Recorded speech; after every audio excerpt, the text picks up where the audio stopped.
Good afternoon from Berlin, where I'm based. Hello. I still hear Mozart, but I will continue anyway.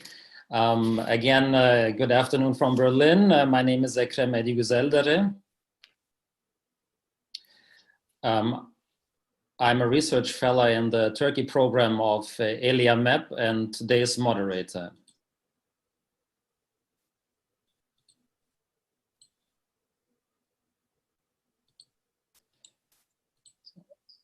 I had to close the live video, otherwise I hear myself a second time with a time delay.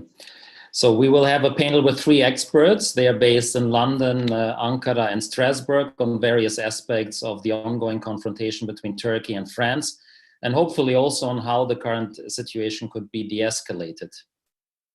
We will start this seminar with the panelists who have roughly 10 minutes each for their initial presentations, so that in total this should not last much longer than 30 minutes, and we can use the rest of the time for questions and comments and a discussion with the participants. If you do have questions or comments, you can use either the Facebook or the YouTube page where this will be live streamed, and write your questions there, then they will be forwarded to us. So if you are watching it from the ELIAMEP homepage, please, if you have questions, switch to one of the social media channels to be able to write questions.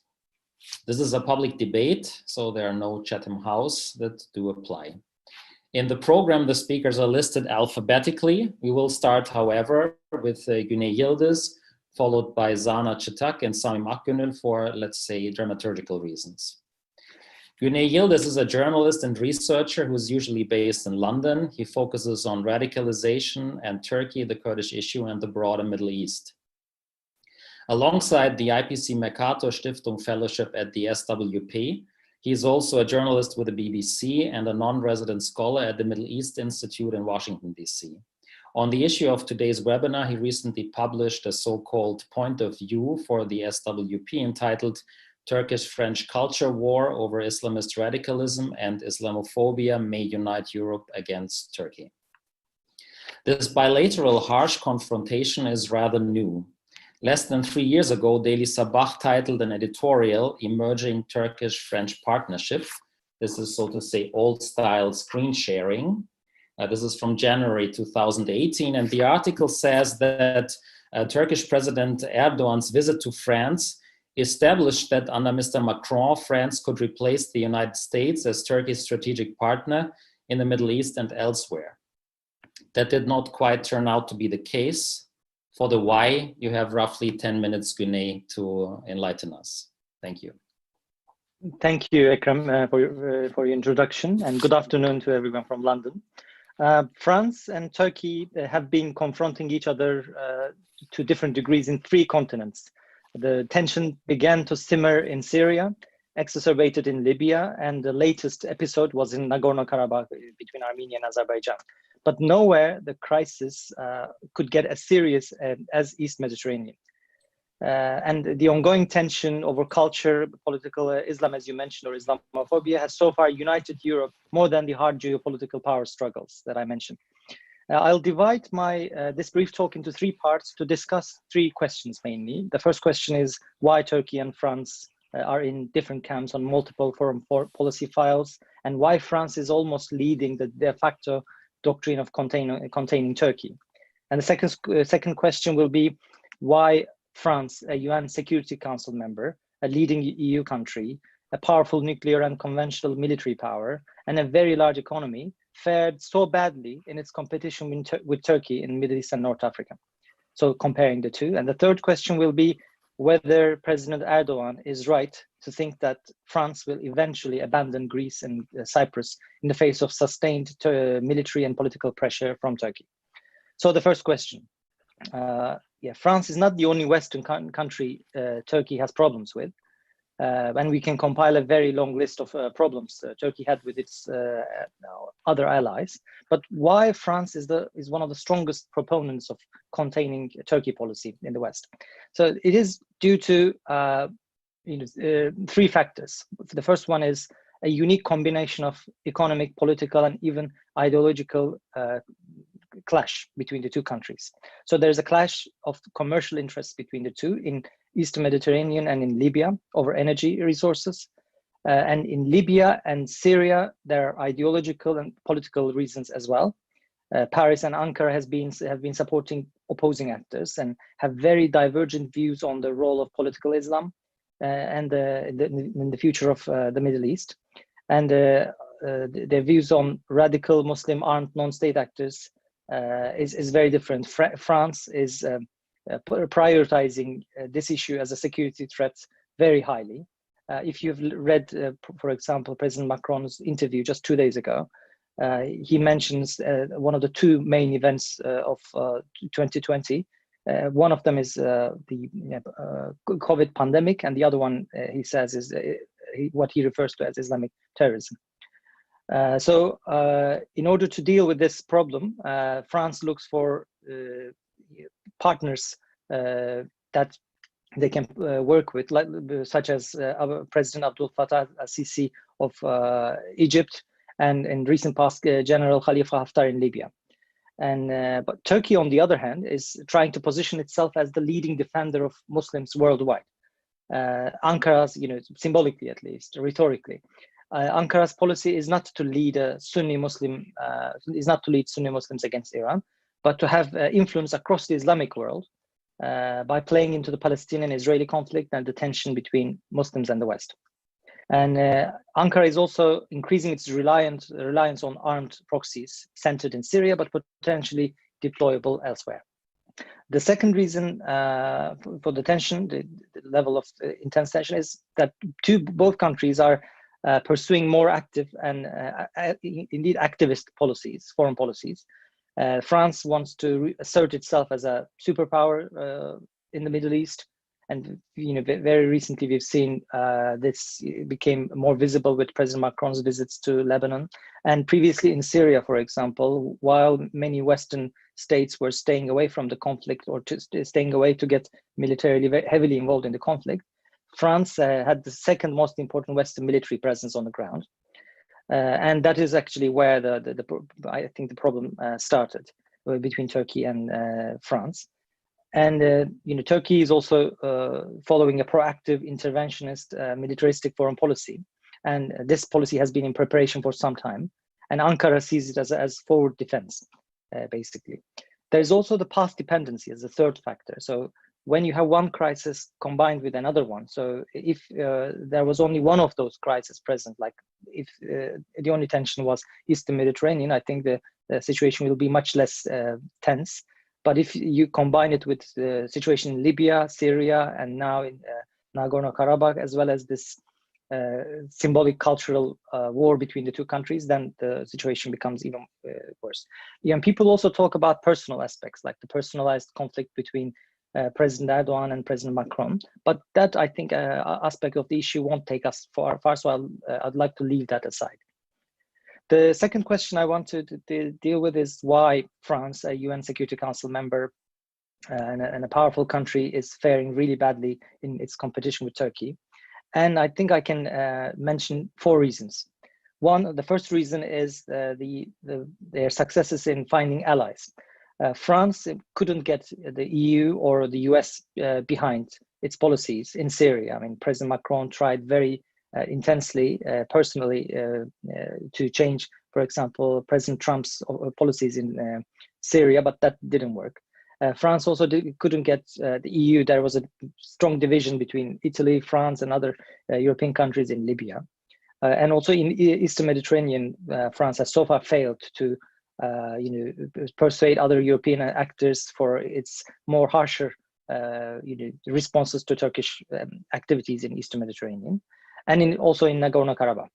But on the other hand, Turkey was able to establish a working model with Russia on almost all of these files, more so in Syria, Libya, and Nagorno-Karabakh than in Eastern Mediterranean, obviously. The second reason is despite France is way much more powerful than Turkey militarily, economically, and diplomatically, Turkey is the political situation, domestic political situation in Turkey, lets President Erdogan to take much more risks than President Macron. President Erdogan is more secure politically, or has been more secure politically than President Macron in France, and this is not just necessarily due to the popularity of these presidents, but also to do with the media structure, the way the media ownership works in Turkey, separation of powers, and linkage of economic and political power, which also works to the benefit of President Erdogan. And this risk-taking capabilities, I think, was very laid bare openly in Idlib when Russian-supported Syrian troops inflicted heavy casualties on Turkish military, like dozens of Turkish soldiers were killed in Idlib. I can't imagine any European country. I can't imagine that there won't be any furor in any European country if such a thing happened in any of those anywhere in Europe. But President Erdogan was very successfully, comparatively compared to the severity of the event, the incident, prevented any kind of public backlash on this. The third reason is the state formation. I mean, there are some similarities between the two states. I mean, both states are run by executive presidency, and there's a high level of centralization of foreign policy, both in the Elysee Palace and presidential complex in Turkey, at the expense of foreign ministers. So there's this centralization. But the Turkish state and the Turkish establishment is much better organized and unified, I think, around pursuing these policies in Syria, Libya, Eastern Mediterranean, and elsewhere. So the policies in Libya, Eastern Mediterranean, or these other issues are not just President Erdogan's policies. President Erdogan is not necessarily the most hardliner figure in some of these files, including probably Eastern Mediterranean. So it is like in the broader Turkish establishment that there's the consensus on these policies, which also helps Turkish policymaking processes. And the fourth reason is there is the holistic approach and creative compartmentalization that Turkey employs, as opposed to a fragmented, usually an isolated view of foreign policy files in the West. So when Turkey looks at Libya file, for example, they consider it as the part of same doctrine with Syria, their activities in, or support for Azerbaijan or Eastern Mediterranean. And also they see these different foreign policy files as linked to each other in their cooperation or coordination with Russia. Whereas the West see, I think, generally each of these theaters of war as separate from each other. They don't necessarily have a holistic approach to put leverage on one issue in order to gain something on another. So we don't see necessarily that kind of creative approach. There's also, President Erdogan implements a very successful compartmentalization policy as well with regard to Iran and with regard to Russia. Despite being in conflict in so many issues, those conflicts are compartmentalized, and there is also a working relationship with Russia. And finally, the third question, whether President Erdogan is right to think France will ultimately abandon Greece and Cyprus in the face of sustained military and political pressure from Turkey. I believe he's generally a very good reader of international politics, but I think he might be, this issue could prove him wrong. I'm referring to his statement earlier this year, because there are various reasons. First one is for France to abandon Greece will mean abandoning in practice the idea and doctrine of European strategic autonomy. So it's not what is at stake in Eastern Mediterranean is not just the energy resources or French influence in the region, but also about French, how France sees itself, and also wants to see European Union. So if Greece and Cyprus is militarily challenged while the European Union is standing by, then it won't be possible to talk about European strategic autonomy anymore, I believe. Second reason is that confronting Turkey, diplomatically at least, in Eastern Mediterranean, it could be more easy for France than confronting Turkey in Libya or Syria or elsewhere, where you also have other actors, and France doesn't necessarily have a fully legitimate presence. I mean, in Libya, we know the official French policy has been full support for the GNA, the Tripoli-based government, but also we know in practice French special forces were embedded or helping the LNA, the Benghazi-based forces of Khalifa Haftar. And also, another reason is that in Syria, in Libya, Nagorno-Karabakh, the Turkish success was in most part due to Turkey's cooperation with Russia, but that is much less the case, much less of an issue in Eastern Mediterranean. So that's another reason why France might, stand by in the region. And also, of course, there's the change in White House could affect all of these policies, because US until now hasn't been involved concretely in this in the issue of Eastern Mediterranean, and we may be actually seeing some early indications of that change with the ongoing foreign visit by US Secretary of State Mike Pompeo to France, where in a joint statement they clarified that they spent a lot of time to discuss what they call Turkey's aggressive policies. And also Pompeo visited Turkey without seeing President Erdogan, without visiting Ankara. Of course, Greece, if push comes to shove and there's increased tension in the region, Greece will need to fight its own corner before waiting help from others. But Turkey already sees Greece as a proxy actor, not necessarily the main rival in the region. They believe, especially some in the military, believe they're confronting a much wider bloc, and Greece is just a proxy actor in this fight. I'd like to conclude here, and I hope my remarks were provocative enough to start some debate. Thank you very much. I do think so. We'll continue with Zana Çıtak, who is Associate Professor at the Department of International Relations at Ankara's Middle East Technical University. Her research focuses on nationalism, state-religion relations, Islam in Europe, and gender.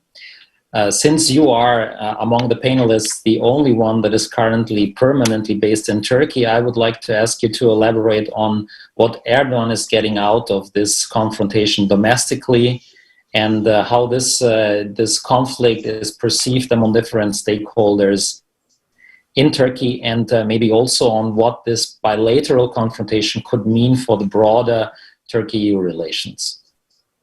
Please, the floor is yours. Thank you, Ekrem, for this introduction and for the organization of this panel, and for having invited me. Yes, since I'm based in Ankara, I have the responsibility to talk to you about, the domestic politics in Turkey and how this crisis in French-Turkish relations interact with Turkish domestic politics. In that sense, in fact, we have to follow a major argument that has been in place pretty much since the beginning of Erdogan's coming to power in 2002. Basically for the last 18 years, but more so probably in the last decade or so. That is, with the start of an increasing authoritarianism, authoritarian tendencies first, but today we can talk about, a more or less consolidated, authoritarianism in Turkey. Basically, there has been a general argument that never had domestic politics so much intermingled with foreign policy and vice versa. That is, there has been so much, in fact, interaction and interpenetration between foreign policy and domestic politics, something pretty much unprecedented, in fact, in modern Turkish or recent Turkish history, in fact. So I do agree that all these, in fact, crises that, in fact, Güney Yıldız talked about in a very elaborate way, crisis in Libya, in Eastern Mediterranean, in Syria, in Nagorno-Karabakh, and the Turkish-French confrontation through and over, those cases, they help Erdogan to make this basically claim that, in fact, the whole world is against us.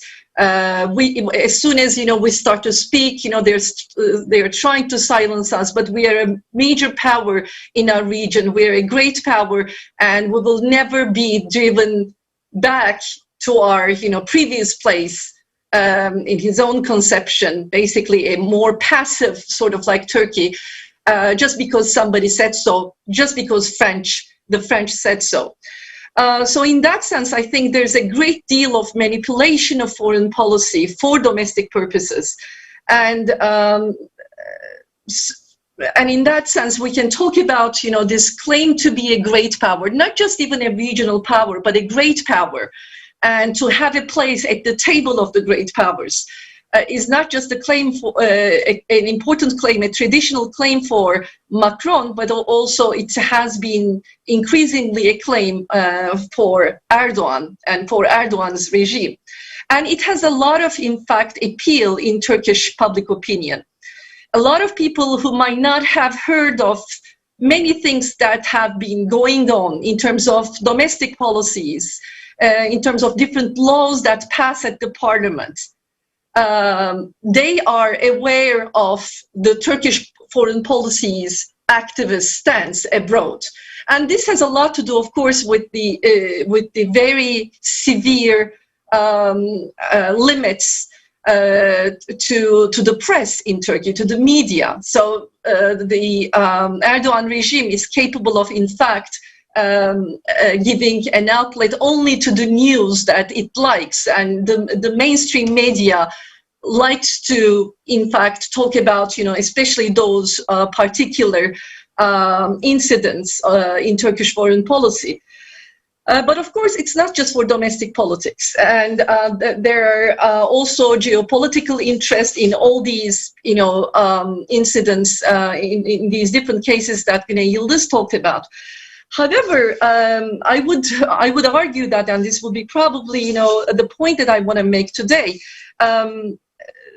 These are, yes, geopolitical crises, which have also some domestic appeal as well, given this interaction between domestic politics and foreign policy in Erdogan's regime. But at the same time, beyond path dependency, which I believe do exist for the other crises, this latest crisis over the caricatures, between Macron and Erdogan, and the reciprocal accusations and the new Charlie Hebdo caricature about Erdogan, right? All of these, I think, this latest crisis, which I would not call a cultural crisis, in fact, or a cultural confrontation, this is not path dependent. I will argue that even if none of the other crises had happened or were in place, such as the issue over Eastern Mediterranean, or Syria, or Libya, or Armenia-Azerbaijan confrontation, I believe that there would have still been a crisis in this latest incident about the caricatures. I think that we lose sight of basically how there are two different mentalities on the part of Erdogan on the one hand, and Macron on the other hand, and all the French leaders, in fact, French presidents and French statesmen in general. And there have been arguments as to how, in fact, domestic politics were more important in shaping that crisis in the case of both Macron and Erdogan. That is, for Macron, the coming 2022 elections, presidential elections, and his attempt to sort of prevent the far right to, to outbid him, to have the elections, to win the elections. And so basically taking a tougher stance against the radical Islamists and so on. And in the case of Erdogan, this perception that in fact the economic crisis, and the depreciation of the Turkish lira against both US currency and the European currency has been a major factor in sort of like trying to create another crisis and having this sense of unity behind Erdogan so that, the economic crisis would be forgotten. So it was seen as a strategy on the part of both leaders to divert attention for Erdogan, in the case of Erdogan, from the economic crisis, and in the case of Macron, to look tough. I believe that even beyond that, right, there's another reason, in fact, and I think even if there were no elections in France in 2022, or even if there was no economic crisis in Turkey, there would still have been a crisis over the caricatures. And so this brings us to somehow to the limits of thinking of domestic politics as the most important variable in shaping relations between France and Turkey. Because I believe that, in fact, there are two important factors in this crisis that we really need to understand. In fact, in 2005, when there was no economic crisis in Turkey, and Turkey was, in fact, in a period of prosperity, and Erdogan had his story sort of like at its peak in terms of how he was democratic and how he was going to bring prosperity and democracy to Turkey. Even at that time, in 2005, there were, in fact, suburban riots in France, not only in Paris, but also in several cities. And we can remember that, in fact, at that time, Erdogan again, accused France of Islamophobia and talked about how, because of the headscarf law that had just passed, in fact, only a few months ago in 2004 by President Jacques Chirac, he said that, in fact, the reason why France was, in fact, was witnessing all these riots, suburban riots, it was because of what it was doing to its Muslims, right? It was as if, the suburban riots were related to Islam, which was not the case. I mean, there have been again and again, a lot of studies on those riots, and obviously youth of immigrant origin were involved, and obviously of Muslim origin were involved, but never was the issue of headscarf even raised, during those riots. But Erdogan wanted to frame the issue, the suburban riots, as if it was to do with France's treatment of its Muslims and France's Islamophobia and the headscarf ban. So, in other words, I think, even at the peak of his power, even, when everybody was supporting Erdogan, both at home and abroad, right? He did not refrain from criticizing France over, the question of Islam and accusing France of Islamophobia. So in that sense, I think, we see the clash of, in fact, two things. On the one hand, I think, this has a lot to do with Erdogan's dislike, to put it rather, modestly, of the understanding of freedom of expression in France. So from Erdogan's perspective, and speaking on behalf of the Muslim world, because he has a claim to speak on behalf of the whole Islamic world as its spokesperson, in fact, this could not be called as freedom of expression, but rather a hostility towards Islam, and a way for Macron to basically to fight Islam. So there are two, in that sense, opposing mentalities. I think, secondly, another clash happens because French leaders and France as a whole takes itself as the representative of the universal values since the French Revolution. It has a missionary attitude in that sense. Erdogan doesn't have a universalist stance, but he thinks he does. He wants to speak on behalf of the Muslim world, and these two, one universalism and the other one partial universalism, but rather in fact particularism, because it's only about the Islamic world, although sometimes he tries to sort of like tailor it as people who are oppressed, right? He's speaking on behalf of the people who are oppressed, but nevertheless, he usually means the Muslim world.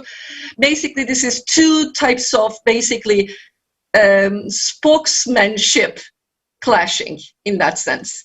So, so beyond path dependency, I believe, we are at a stage in French-Turkish relations where, in fact, we see the clash of two different stances, two different mentalities, one of Erdogan regime and the other one of France in general, and French leaders, basically, in recent French history.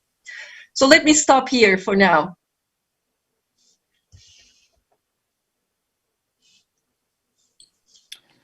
Thank you very much.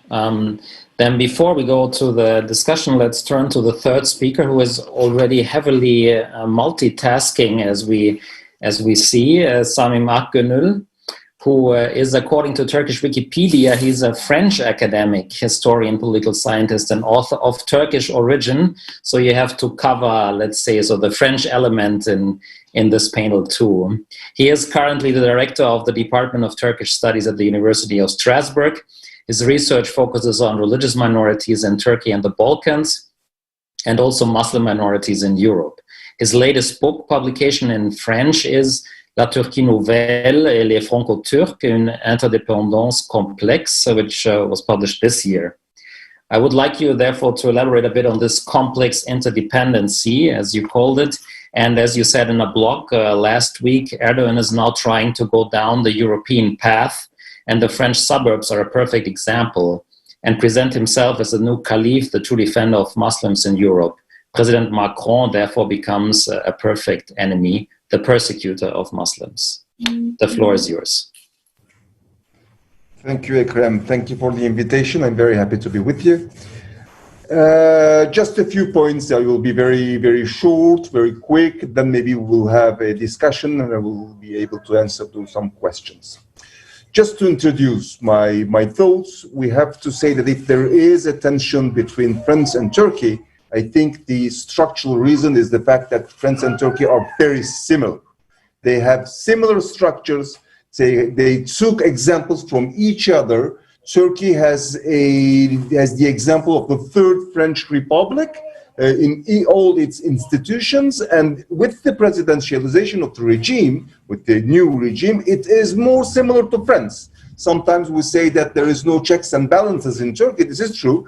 I mean, checks and balances institutions are behind the president, but the institutions are still there. And these institutions are copies of the French institutions. But in another way, for example, the will of France of creating a French Islam that is accused by President Erdogan, saying that how you can reform Islam, how we can create a French Islam, is actually exactly what Turkey did. So France is taking the example of Turkey to create this Islam controlled by the state, behaving nationally, territorialized, and a domestic Islam. So this is exactly what Turkey did since 1920 and 24, and still today, maybe. So in that case, these are two sisters, very similar sisters, and they are fighting each other on several points that my previous colleagues explained. In this current situation, current discussion, current struggle between France and Turkey, we have to see these 2 points of view. The first one is the President Macron's point of view. President Macron is facing several crises. In France, internally several crises. Of course, pandemia. This is the crisis for the entire world, the economic crisis, which is related to pandemia, but not only, but also the difficulty in France to reform the state. because of the power of the civil society. Just before the pandemic, there were some very important resistance from the French civil society to reform the retirement project, for example, the retirement system, for example, the educational system, for example, etc., etc. Remember, please, the yellow jackets just before the pandemic. So, on the one hand, Macron is facing several internal crises. On the other hand, there is a huge, important crisis, which is the terrorist acts, Islamist terrorist acts in France, cutting the head. People in Turkey must understand the huge symbol of seeing for French people in the streets of Paris, in the suburbs of Paris, of a teacher that the head cut off. This is huge. This is very, very important. It made a huge shock. So Macron had to answer very quickly and very radically to these acts. And there were some other acts, and he said we will continue to make caricatures. So Erdogan took it, transformed it, and he understood we will continue to make caricatures of Mohammed, which wasn't exactly what Macron said, but we can understand. So Macron had to understand. And as Zana said, in 2022, there will be second elections for Macron, presidential elections, and he is thinking to the second round of second elections in front of Marine Le Pen, who is the leader of the far right in France, at the television during the debate, explaining what he did against the Islamist terrorism in France. So he had to find some solutions. In the Erdogan's point of view, of course, as my previous colleagues explained, the internal policy being much more important than the external policy, manipulated for the internal policy. All these are true. But I think that after 2011, Erdogan wanted, as we know well, everyone wanted to become to win the Arab Street. So the idea was that in all these countries, Ikhwan, the Muslim brothers, will be successful. There will be Muslim brothers governments in Tunisia, in Libya, not in Libya, in Egypt, and in Syria, and Erdogan will be their leader. It's a failure. Wasn't the case. So Erdogan sees that he lost the Arab Street. But there is another street, the Paris suburb street, which can be won. So today I think that it's much easier to play on these streets, Paris suburb streets, Berlin suburb streets, less Berlin than Paris. Paris is not so easy than Berlin, but Paris suburb streets. So he's playing to become this new caliph. And we have to add that in these streets, there is a need, there is a will. It's maybe easier to be the leader of these streets. These Muslims, born, raised, educated, socialized in France, not only in France, but especially in France, but also in the Netherlands, in Belgium, sometimes in Austria, in Germany, and less in the Great Britain, they are in search of a leader, in search of a person who could speak against the governments of the countries where they live. And they don't like these governments. They don't like these regimes. They think that these majorities humiliates them. So yes, Erdogan can win. And my last point is the fact that in this tension between Turkey and France, there is at the same time an actor and a victim. The actors and victims are people originating from Turkey living in France. We have to look always to minorities. When there is a problem between Turkey and Armenia, my first idea goes to the Armenians of Turkey. So when there is a problem between France and Turkey, my first thought goes to Turks in France and French people in Turkey, maybe at least French institutions in Turkey. There are approximately 500,000 people living in France related somehow to Turkey. Somehow. They are immigrants, for some of them, a minority. For majority, they are born, raised, educated, socialized in France, but they kept this sentimental link to Turkey. They are divided, like Turkey. 20% of them approximately are from Kurdish origin, 20% of them approximately are from Alevi religion, and there is a very important class issue. That's why maybe at the same time AKP and HDP, Kurdish party, Kurdish Democratic Party, and the AKP receives more votes in France than in Turkey. Approximately 65% for Erdogan in France, 50% in Turkey, approximately 20% for Selahattin Demirtas during the last elections, double in Turkey. So as you can see, it's a very divided community, but it's a very dynamic community. It's a dynamic community controlled, framed by Turkey by using a very strong ideological apparatus of the state. Diyanet, imams, and teachers are actors of this framing and controlling, to receive and to repeat the state's discourse, the Turkish state's discourse, and the majority does this. So they are reinterpreting this discourse, adapting to France, and using this discourse that Turkey wants. There is an important political involvement of Turkey in France. Grey Wolves, as we saw, it was the less important. So the MHP party, but also Milli Görüş and DİTİB, Milli Görüş as political Islam and DİTİB as political Islam, but state political Islam, are very strong in France. And even if there are some rivalries between these organizations, in some questions, in some points, they can be united and having this Turkish state discourse. And thinking to Armenian question, it's a recurrent question in the French-Turkish relationships. Of course, the caricatures, of course, the ban of headscarves, Islamophobia, etc.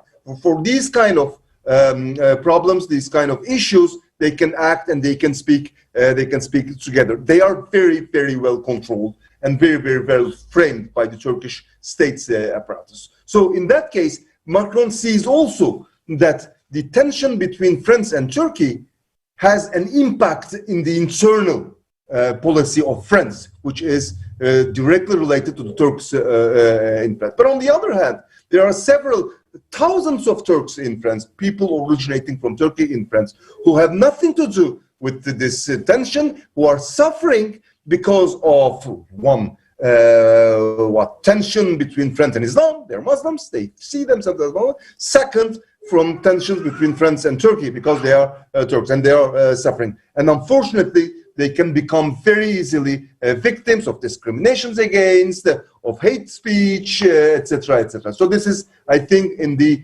middle term, short term and middle term, very, very dangerous. Thank you very much.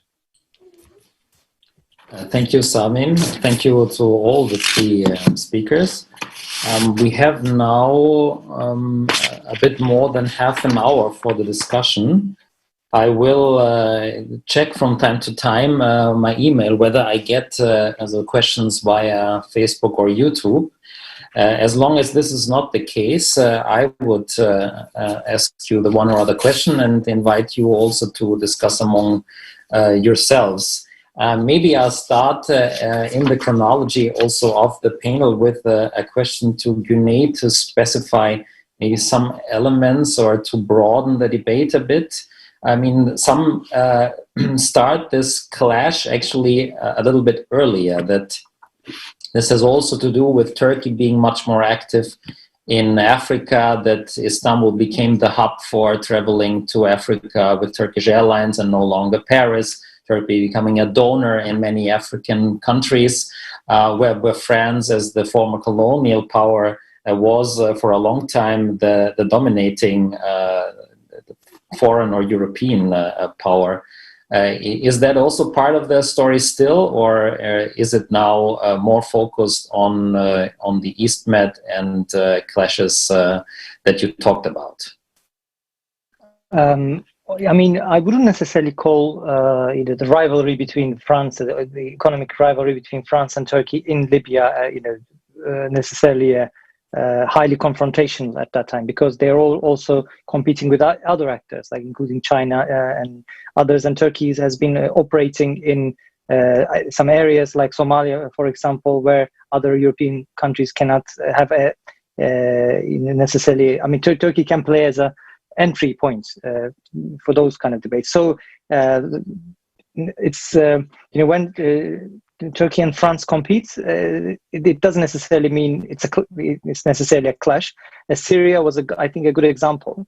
From 2011 onwards, I think France was one of the leading European countries who pushed for military intervention in Syria. Also, they've organized the first ever so-called Friends of Syria meeting in Egypt, for example.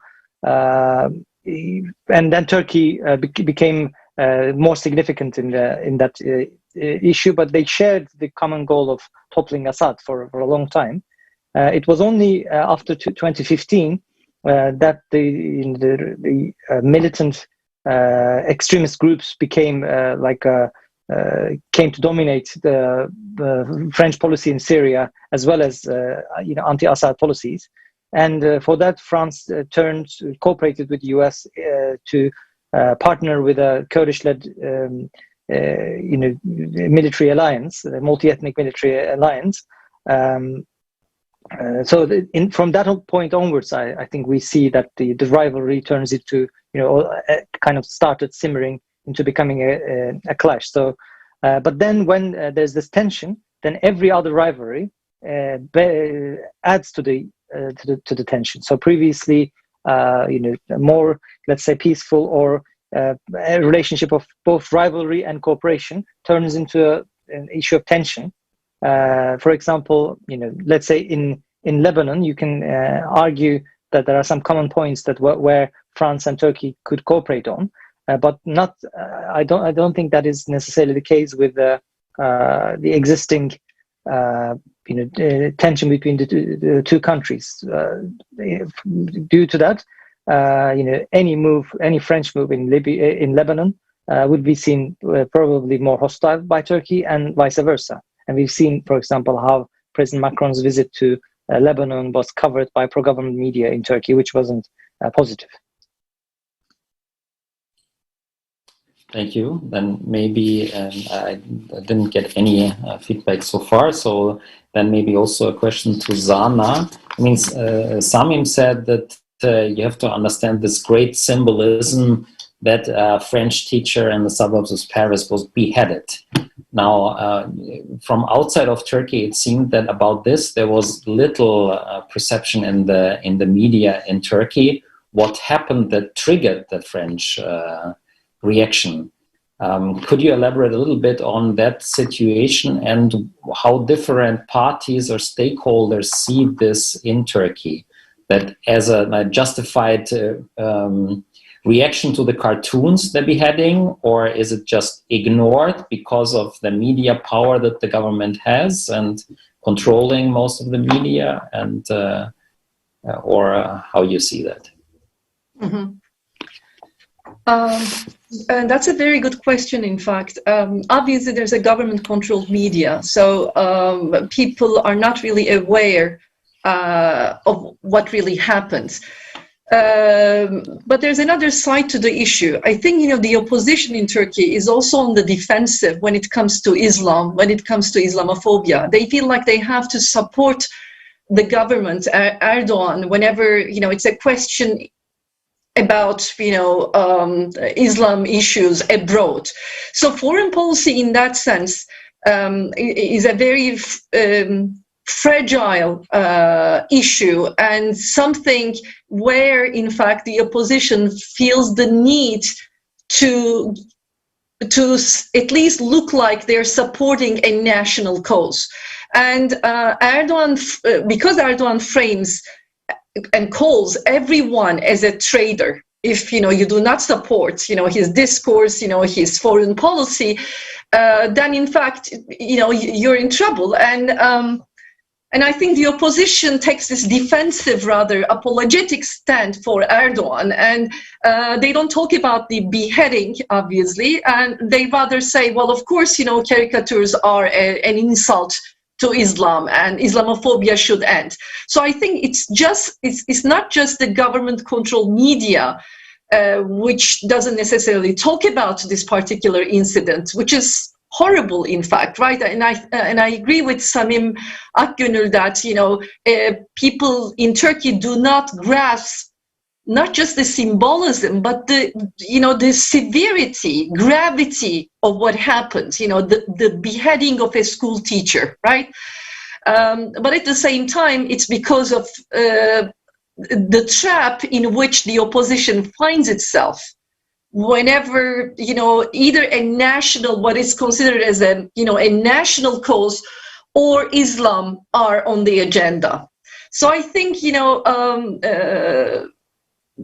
there's very little understanding of the trauma that the French people experienced in this horrible murder of Samuel Paty.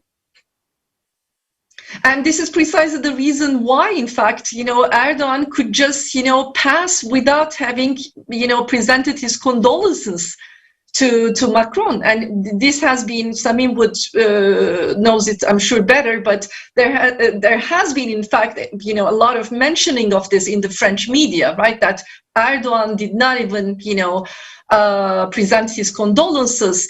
So an all-out sort of, accusations followed, the moment that the caricatures were reflected on the municipality buildings in two other cities, in Toulouse and Montpellier. So only after another beheading, 3 beheading incidents in Nice by a radical Islamist, that Erdogan finally presented his condolences and showed some sympathy for what the French are going through, because it was as a trauma. Zana, because it was in a church. So for Erdogan, the fact that it was in a church, which is a worship place, is much more symbolic and important. So he can present his condolences than in the streets. So because it was very, and it was perceived like this, such as in France, he presented his condolences because it was in a church. It was very interesting to see this difference of attitude. Sorry. You're right. I mean, because one of the things that Erdogan had mentioned, in fact, was that how comes they can close down a mosque in Ponta? Was it Ponta? Soon after, in fact, the beheading of this high school teacher. A mosque was closed down for having, in fact, distributed videos basically condemning this high school teacher for having shown in his class, the caricatures. So he said, how comes that you can do that, closing down churches, mosques? Are we doing this in our country? We have so many churches and synagogues and, open, and people can, freely worship, in those places. So this correspondence that he established immediately was important. Empty churches and empty synagogues. Right? Yes, I mean, we're talking about 2,500 mosques, around 2,500 mosques in France, whereas we talk about how many churches and, non-Muslim worship places in Turkey, and how many of them are, in fact, open for worship. That's another matter. But, this correspondence across, in fact, the worship places, I agree with Samim, is relevant to that. But what I'm saying is, when he presented his condolences, it was in fact news, right? Whereas it shouldn't have been news normally in a more, normal relationship, right? Because of the gravity of the incident. So actually I have now 2 questions, but before getting to them, I would also, on this perception in France, to ask something to Samim.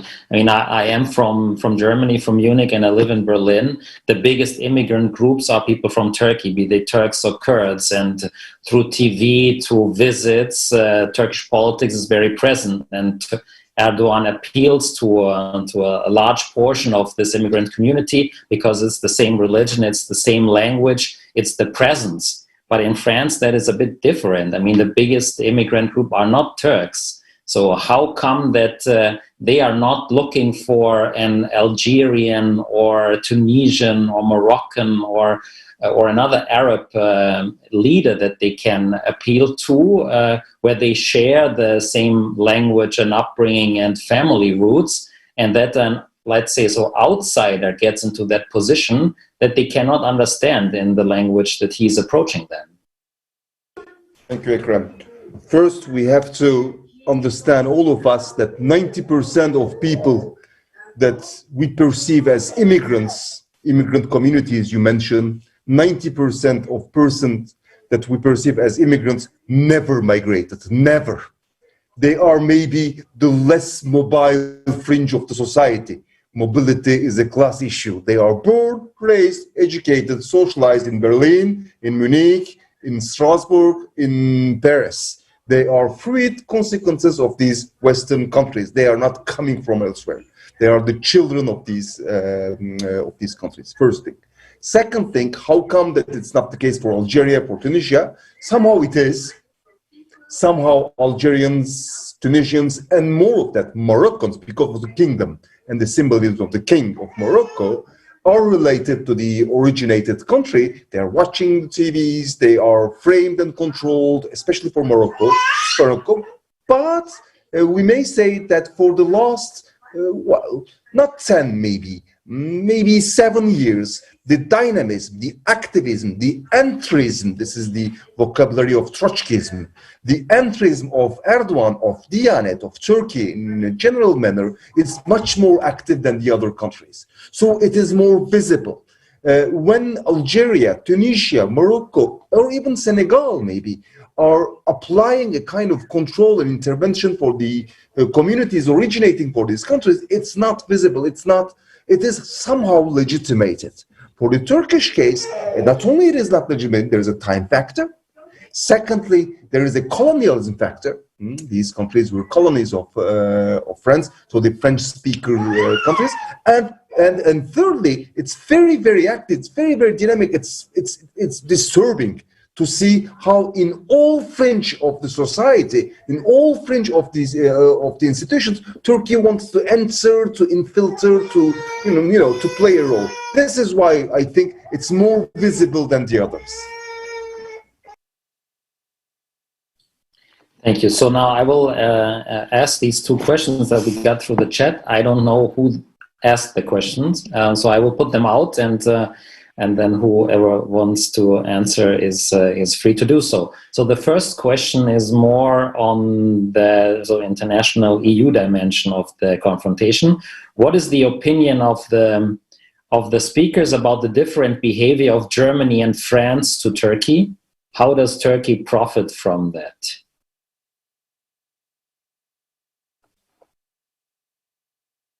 Any volunteer on that, or how is maybe also Germany's kind of mediating role helping Turkey or dividing the EU? And should Germany, who is a member of the EU, not side with the other EU members like Greece and Cyprus in this confrontation? Yes, Güney? Yeah, I mean, yes. I think Turkey benefits strongly from the divisions in the EU, but those divisions, the primary division is between France and Germany at the moment when it comes to Turkey, and that the most concrete aspect of the how Turkey benefits is that kind of division prevented harsher economic sanctions towards Turkey in the latest European Commission meetings, and we don't know about maybe in the future ones as well. But France is not just have a different opinion or different approach to Turkey than Germany, but also until recently it had with Italy as well, with regard to these geopolitical confrontations, because Italy invested both in Libya and also in Eastern Mediterranean. And yes, Turkish attitude or Turkish policies in Eastern Mediterranean could be a cause for concern for Eni, the Italian energy company. But Italian investments in Libya could do well with, not alienating Turkey. I mean, without alienating Turkey, they could be in a better position. That might have started to change with Turkey gaining an upper hand in the conflict, coming to dominate basically the Libyan theater, especially the Tripoli government, which I think sent some shockwaves to the Italians, thinking that if Turkey dominates, then their energy interest could come into danger. And it's interesting that this political process in Libya started only a couple of weeks after Turkish officials announced deals that are going to be made between Turkey and the Tripoli government on energy. So that could push Italy towards a little bit closer to France, and that could be a very significant development. Another country, France had problems or have a different opinion on Turkey was the UK. Obviously, when it comes to Turkey, UK has very different kind of relationship with Turkey than France. But since the UK is leaving the European Union, and then the balance of forces inside the Union between UK, France, and Germany will shift probably to France, Germany, and Italy. And that's why I think that a shift in Italian policy could be very significant, which hasn't yet happened. The third division is between the US and France, also on Turkey. The US administration itself is divided on Turkey, with White House under Trump administration, very close to Turkey on some levels, with State Department, I think, mostly agreeing with Turkey on most foreign policy files, but with Pentagon, with strong divisions, divergence between Pentagon and the Turkish policies. So in that sense, since the European Union is not necessarily a union when it comes to specific foreign policies, Turkey benefits hugely from this. And President Erdogan's, the way he wants to conduct foreign policy is not necessarily between institutions. So he does not necessarily want to deal with the EU as an institution, but he wants to deal with individual countries. And when it comes to individual countries, he wants to deal with it leader to leader rather than institutions of each country. So in that sense, as long as there's no strong unity in Europe, then this will, Turkey will continue to benefit from this. I mean, Germany was in 2017 was like the bad guy for Turkey, especially ahead of the referendum, and now it has this shift to being seen more as an honest ally. So can we then hope? Please go ahead. Sorry to interrupt. What I wanted to say about that is, we need to differentiate between rhetoric or what I call noise and the substance. So in terms of rhetoric, between leader to leader, or in the media, or in either country's parliaments, if you read German papers and Turkish papers, you would think these two countries are in some sort of a Cold War at least. But if you look at the state-to-state relations, we have quite a different picture. We always had quite a different picture. I think there is a strong continuity in that sense from early on until now. So I don't see necessarily a shift in German policy towards Turkey or shift in Turkish policy towards Germany. There were frictions and mostly transactionalist frictions, but Germany never acted strongly against or never pushed for any strong and there were lots of opportunities for Berlin to take on, and there were many voices in Bundestag that make that point, hold an anti-Turkish rhetoric, but that never, I think, became state policy. That's what my understanding. Maybe Zana, if you want to also, how Germany is now seen in Turkey. In this I was just going to, I agree with Güney, but I was just going to add that in fact, it seems like Macron is redefining, in a way, France's position within the EU. He has several times declared in the past how he's critical of NATO in the first place, and how NATO was brain dead, right? And that there was a need for a wake-up call for NATO, and that was in response to Turkey's policy in Syria.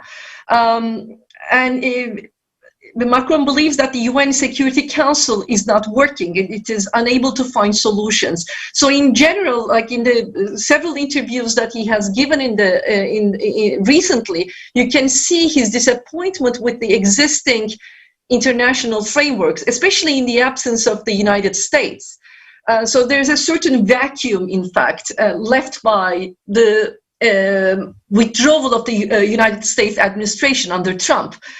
So all these criticisms vis-à-vis the United States, vis-à-vis UN Security Council, vis-à-vis NATO, leaves Europe as the only alternative, in fact, for as a platform of cooperation and as a tool for France to speak even, with more power in the world.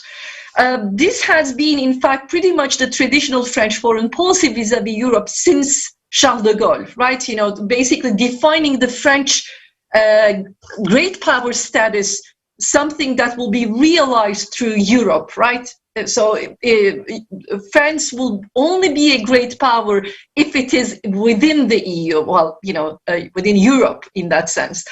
But today, I think, Macron really feels that France alone cannot fill, the vacuum, and France alone cannot create, international cooperative frameworks. So Europe would be the one, in fact, to create those frameworks, such as, on climate change and on energy, on many fronts. So I believe that that's why he's underlining the European unity even more, and constantly underlining France's solidarity with Greece, and with Cyprus, saying that they are, in fact, the members of the EU, right? More so than, in fact, underlining this unity more than, in fact, Angela Merkel.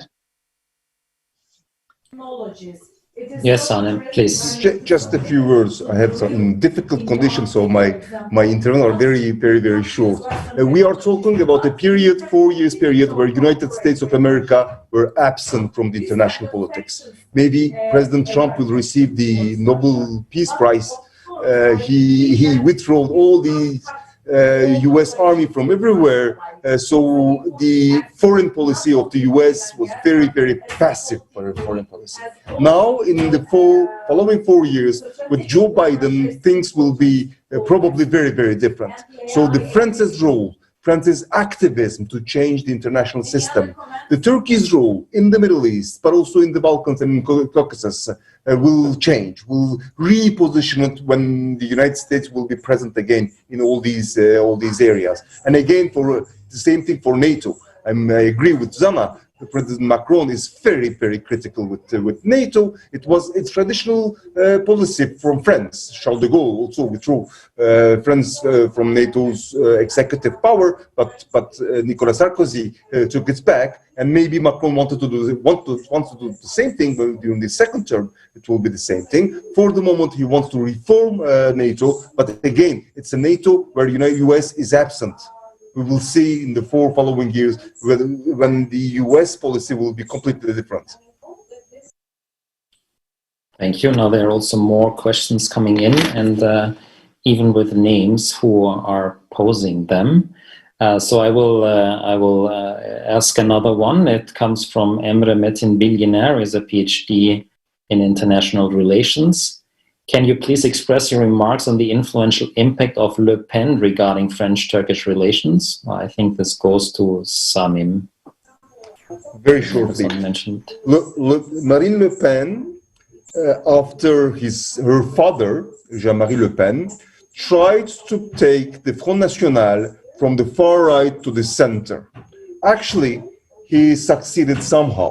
In all presidential elections now, traditionally, she, and before her, he, so her father, was the second candidate.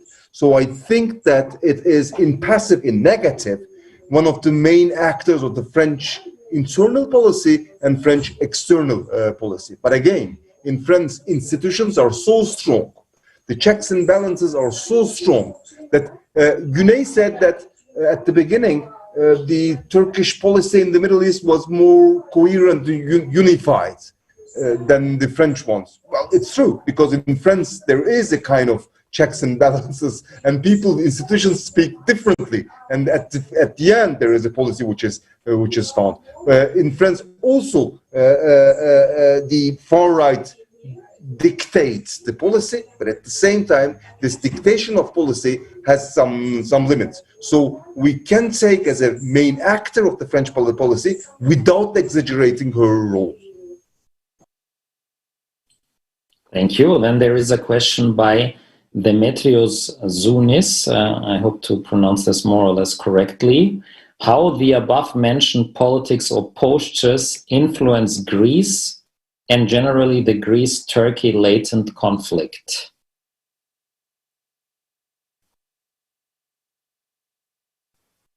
How do these politics, to translate this, how do these politics influence Greece and the Greece-Turkey relations, let's call it this way? You mean the French-Turkish tensions, how they influence Greece? This is yeah, how I would read it. Well, maybe France showed itself as the main protector of Greece and Cyprus in Eastern Mediterranean, so maybe there have been some influence, but somehow the Greek-Turkish relations have the regular pattern, the regular balance, and the regular tensions and friendships. So I think that they are independent from the French-Turkish relationship, but maybe Zana and Güney can explain better than me. I will let Güney to answer that. I'm certainly not very knowledgeable in Greek-Turkish relations, but I would say that, the fact that, friends came to the help of the Greeks in this particular Eastern Mediterranean question doesn't necessarily prove that there's a connection between the two. In fact, pretty much Turkish-Greek relations have been, to a certain controlled manner for a very long time, problematic anyways. So let me just say that. Okay. I mean, I think it's a difficult question, really. But let me try a provocative view. I don't necessarily see like a European Union or France playing a very positive role in bringing Greece and Turkey together for a variety of reasons, including it affects the perception of it causes a wrong perception of the balance of power in the region. For example, we've seen in the early weeks and months of this tension in Eastern Mediterranean that Greek government was pushing for a aggressive or nationalistic policy or rhetoric against Turkey. So almost like matching the Turkish aggressive policies in rhetoric. But then probably they were counting on stronger support from Turkey. But then we've seen when Turkey increased the tension, increased the stakes, then Greece had to back down. So I think that was due to a miscalculation of the who will do what, or whether European Union will come to the rescue of Turkey. I mean, Greece and Turkey has strong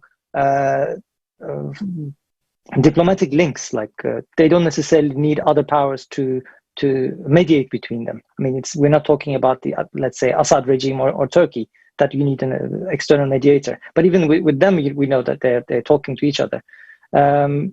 So I think in that sense, like, I think we need to also mention that the Greek, as I agree with Professor Çıtak, like these two countries had tense relationships for decades already. And those tense relationship will not go away because of other because of, let's say, dialogue, or it's not like we shouldn't anthropomorphize these relations. I mean, there was this talk about earthquake diplomacy in 1998, 1999, for example, bringing countries together. I mean, we recently had another earthquake, in which we saw leaders expressing condolences or sympathies on Twitter or talking to each other. We didn't necessarily see any kind of rapprochement after that. We need to, I think, locate the rapprochement between the two countries in 1999 firmly based on other concrete changes in the relationship. And I can mention several issues to that. And the tension between Turkey and Greece will not necessarily be resolved when you have like full EU backing militarily Greece against Turkey. It will, I think the weak point are to weaken the more hardliners on each side. What needs to be brought to table is a political resolution to this issue. So concessions from both sides. That will happen diplomatically anyway at some point, whatever France does, I think, because Turkey is preparing to talk to Greece, but the question is when and under what conditions. So when Turkey establishes a fait accompli on the ground, like create a de facto situation, and then negotiate from that position of strength. So that is when Turkey achieves that position, then they will come to talk. The second is under what conditions Turkey wants its military presence felt during the negotiations. So I think any kind of negotiation or any external actor approaching this issue with the intention of reducing the tension should take these into consideration. Since Güney already started talking about how to de-escalate and talk again to one another, I wanted to use the last roughly 10 minutes on how the Turkey-France relations could be de-escalated, what needed to happen, who could help to bring the two sides closer together, and how do you see the evolvement of bilateral relations in the coming months? Well, it will de-escalate, of course. As we can see, it is at the same time, it has some structural reasons, but also some very punctual, chronological reasons. I think that in short term, it will de-escalate because Turkey President Erdogan needs crisis and short crises. So it can't be a long crisis with France anyway. It's not possible. As you mentioned, in 2017, Germany was the bad guy. Today, it's the good guy. In 2020, France is the bad guy. Maybe in 2023, it will be the good guy. And it was the case during the entire last 15 years, let's say, not 20, but 15 years, it was the case. Russia is once the bad guy and then the good guy. Greece is the good guy and bad guy, and Germany, and so on and so on. So it will de-escalate. But there can be some several facts that can help and accelerate this de-escalation. On the one hand, Macron can explain himself the French position better in the Islamic world, that it's not the disrespect of Islam or anything, but the blasphemy right. The right of blasphemy is one of the founding values of France, but the Muhammad or Islam are not the target. The main target is Pope, actually. The main target of all these caricatures is the Catholic Pope. So, of course, this explanation, he tried to do that. He sent his Ministry of Foreign Affairs to Al-Khazar in Egypt. He gave an interview to Al Jazeera. He tried to explain this position. It wasn't successful until then, so it can be. And on the other hand, Erdogan will find another enemy, certainly, in order to fight, and he will forget Macron. And maybe Macron won't be re-elected or won't be a candidate in 2 years, and so it will be forgotten. Any other views on how to de-escalate and how to bring the two again together? I can say a couple of words, in fact, on that.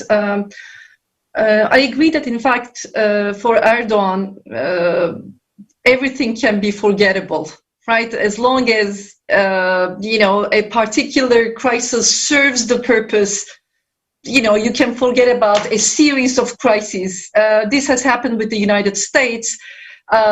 This has happened with Germany, and certainly, it can happen with France. Although I would still say that, if, something related to Islam again happens, Erdogan will still find it useful, and not only useful, it's his worldview as well. This is, the frame of his mind. He's going to again, show similar reactions and put Islam on the table and accuse the other side without really understanding, the substance of the question of Islamophobia. This is quite a, pragmatic approach on the one hand, but at the same time, it also reflects the worldview of Erdogan and his understanding of, or his hostility to the freedom of expression in that sense, to blasphemy. But in relation to other questions, such as the Eastern Mediterranean question, I think, others should step in and just like they did with the European Council summit on the 1st of October, in fact, just recently, instead of applying sanctions to Turkey, they should really invite all actors, especially Turkey and Greece, to come to the table. And obviously, on the question of Eastern Mediterranean, Turkey has an important case. In terms of continental shelf and so on, in terms of exploration of gas. So basically, Germany and other actors in the EU, they should create a platform of dialogue, in fact, for Turkey and Greece to talk, instead of excluding Turkey and accusing Turkey of every time pursuing a unilateral, policy in the Eastern Mediterranean. And Libya is a more complicated issue, obviously, because there's a civil war and there's a UN-backed, UN-recognized government, but then, there's another government which is ruling on the majority of the country. So that's a much more complicated issue. But already in the question of Nagorno-Karabakh, in fact, France has been sidelined, and Turkey, even though it might not have gotten the role it had wanted for itself, right? Certainly, Russia dominated the conflict and the solution to the conflict as well. Nevertheless, in fact, France is not on the table, but Turkey is, and this might maybe push Macron to have a much more cautious attitude in his tackling of certain problems. But certainly, dialogue is important, and obviously elections would come, and Erdogan is seemingly making some moves towards at least, a little bit moving away from authoritarianism and irrational economic policies. We don't know. I mean, we don't know what's going to happen, but maybe that might also have some influence on his anti-Western discourse as well. Thank you. Then, Güney, you have the last words. Yeah, the escalation between France and Turkey we're talking about, not the Greece and Turkey. I understand. Yeah. So I think it will be best to start with understanding why Turkey, at least rhetorically as well as on other respects, target France.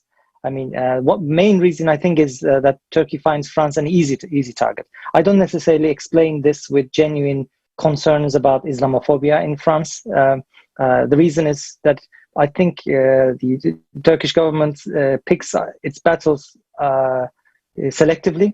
If there was a universal campaign against Islamophobia, I think you cannot escape from targeting the Chinese government for the activities in against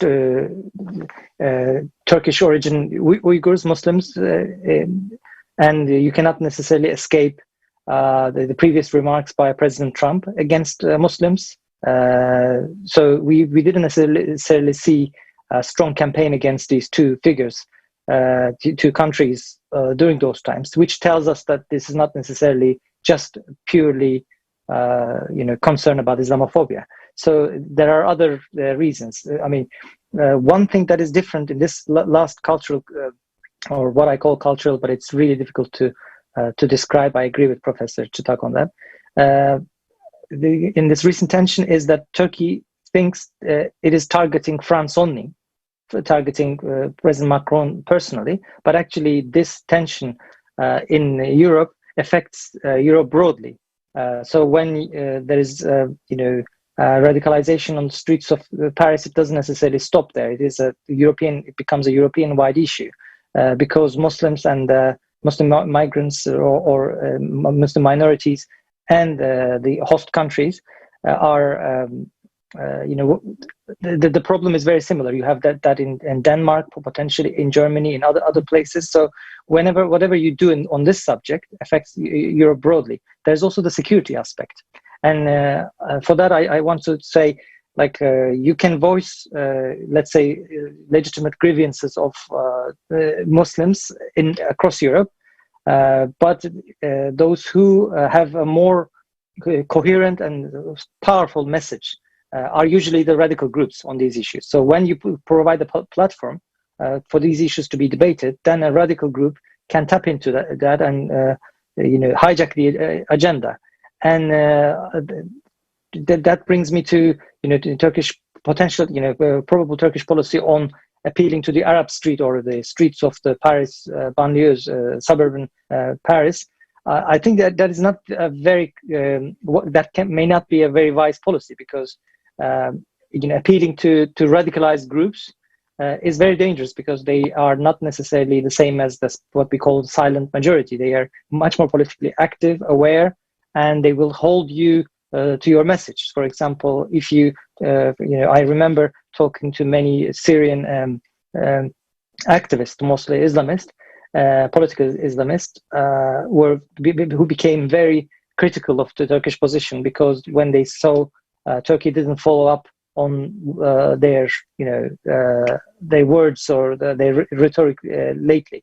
Secondly, when you appeal to these streets, you alienate their governments. I mean, a Jordanian government probably wouldn't want the Turkish leader to be influential on their population. Same goes with in France. So I think Turkey coming to terms with the issues around this debate about political Islam or Islamophobia could help de-escalating the tension. And I kind of believe that the Turkish government became aware of the problem. I think they're backing down slowly. That this is a European-wide problem, and it created a unity among European countries, even more than hard geopolitical issues that we've discussed earlier. Thank you very much, and also for ending on a slightly optimistic note, the three of you. I thank you for your contributions and for the discussion, and also for the few participants who sent their questions and comments. At ELIAMEP, I would like to in particular thank Yanis Grigoriadis, the head of the Turkey program, Mariana Vassilopoulou, who is responsible for the events, and Alexia Mitsikostas from the Turkey program for their logistical and organizational support. I invite you all to have a look at the website from time to time of the Turkey program, especially, where you'll find the events, publications, and media intervention of the persons connected to the program. There will be another webinar soon on what the new US administration means for Turkey. I think the date is not yet fixed, but it's probably in early December. To end with a note related to the place where I am, about 3-4 kilometers from the theater where Bertolt Brecht used to work most of the time, the Berliner Ensemble Brecht wrote in the play Der gute Mensch von Sezuan, which is kind of the good person of Sezuan. Ourselves dismayed, we stand concerned in vain. The curtains drawn, all questions remain. I hope that at least some of the questions we could answer, and we're successful in finding answers to some of them. Kalinihta Potoverilino, and I hope to see some of you soon in another webinar. Take care. Good night. Thank you.